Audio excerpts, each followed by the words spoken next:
వాదిస్తాం కదా.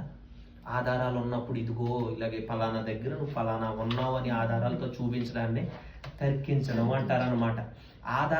ఆధారాలు లేకుండా తర్కించడం అంటే వాదించడం. నీకు తెలిసింది నువ్వు చెప్పడం, వాడికి తెలిసింది అడిగి చెప్పడం, దాన్ని వాదన.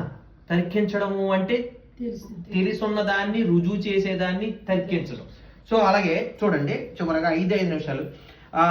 అతడు ప్రతి విశ్రాంతి దినమున చేలయు తిమోతియు మాసిదోనియా నుండి వచ్చినప్పుడు పౌలు వాక్యము బోధించుటయందు ఆతురత గలవాడై యేసుక్రీస్తుని యూదులకు దృఢముగా సాక్ష్యమిచ్చుచుండెను. చూడండి పౌలు ఎలా ఉన్నాడంట, అది 5వ మాట, ఈ 18వ అధ్యాయం 5వ మాట చూడండి.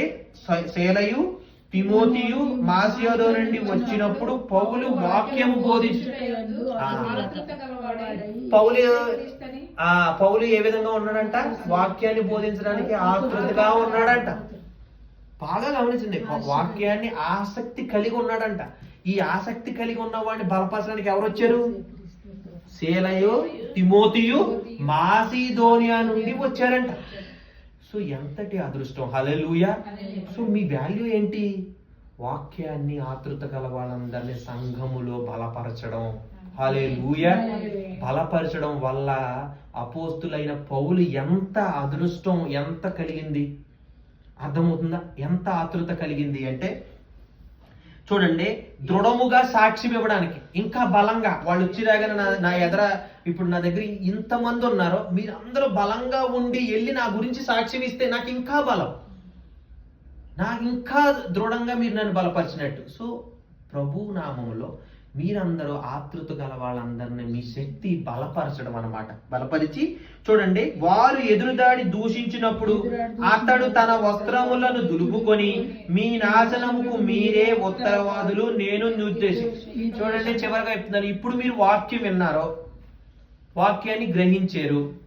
ఇప్పుడు మీరు నన్ను, ఇప్పుడు వాళ్ళు ఏం చేశారంట, అతడు తన వస్త్రములు వారు ఎదురుదాడి దూషించినప్పుడు అంట, మీరు ఇప్పుడు ఏం చేశారు? నన్ను ఎదురాడి నన్ను దూషించారు, తిట్టారు, లేకపోతే ఇంకా ఏదో మాటలు అన్నారో, నన్ను అక్కడి నుంచి పంపించడానికి మీరు ఇష్టం వచ్చిన మాటలు అన్నారు. నన్ను అన్నప్పుడు అక్కడి నుంచి వస్త్రములు దులుపుకుని మీ నాశనముకు మీరే ఉత్తరం. అంటే నేను చెప్పింది మీరు వినలేదు కాబట్టి, వినకపోతే మీ నాశనానికి మీరే ఉత్తరవాదులు, మీరే సమాధానం చెప్పుకోవలసిన మనుషులు. మీరు వింటే క్రీస్తుని అంగీకరించినట్టు. మీరే అక్కడ అదే చెప్పాడు వాళ్ళకి, మీరు వినట్లేదు, నేను మీ దగ్గర ఉండను. అప్పుడు చివరగా